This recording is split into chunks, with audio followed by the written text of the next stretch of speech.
Kirsch's Long Island, New York kitchen sink ice cream challenge. Oh, Kirsch's. I remember that. Yeah. Kirsch's. That was I hated that because, well, I didn't hate the challenge. The challenge is cool. But I hated it because it was the first in say 8 or 9 part series I shot in Long Island. And it was the first one. It's always kind of like ruins the vibe, I think, a little bit to lose the first episode, right? But it's essentially a giant. I had to do it because it's a giant ice cream challenge, which is served in an actual sink. So I thought it was cool for the thumbnail. But it costs $50. You get an hour to do it. 150 or more people have attempted and lost, and 4 people ever have won. And judging on who won, I think Randy has done it. I think this woman that I used to know, I met her once, called Stephanie Wu. She had done it, and I thought, if they've both done it, I should be able to do this, no problem. And the thing is that I'm really terrible at planning. Yes. And I'm not really much of a tactician when it comes to doing these things.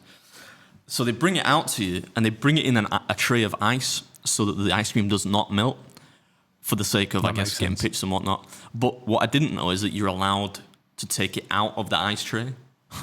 So I left it in the ice tray so it did not melt. So obviously if it melted, it would be easy. So I'm just digging at rock hard ice cream. And then I think about 25 minutes, I'm like, you fucking idiot. Why didn't you take it out of the tray, right? And it reminds me of when we did that.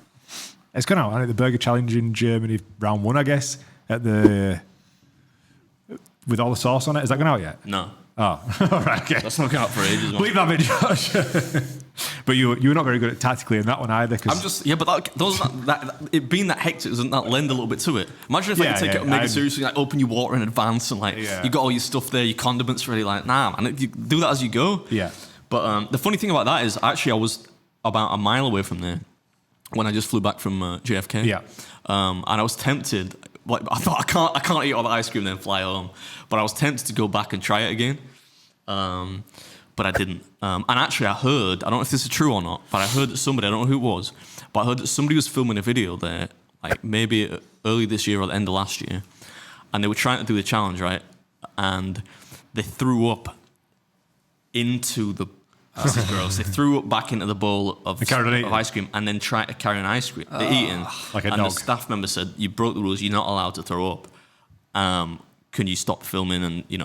And this person had then done a video trying to put them on blast, complaining that, and now they don't. I don't know if this is right, but now I heard that because of that they don't let people film there, which is a real shame if that happens. But this person's like, "Nah, man, I threw up, but I was gonna keep eating, and they kicked me out." And it's like, nah, well, if you threw up, you lost, man. And also, if you throw up in a restaurant full of people, I think to me it's perfectly polite for the restaurant to say, "Hey, look, man, if you're feeling that way out, would you mind going outside so you don't put off the customers and make a mess of the floor?" Have you ever spewed in a restaurant? No. No. Not in a restaurant. No. At the table, at the desk. No, I've done a couple of puke saves. But no, I've never thrown up in a restaurant. That kid who did the chug challenge. That's a honking video, that. Oh, yeah. What was his name again? C6 Steve, I can't remember. Was it C6 Fucking Airsoft Patty, that was it. What's next, George? That's not me saying anything negative about it. That's his actual handle, I think.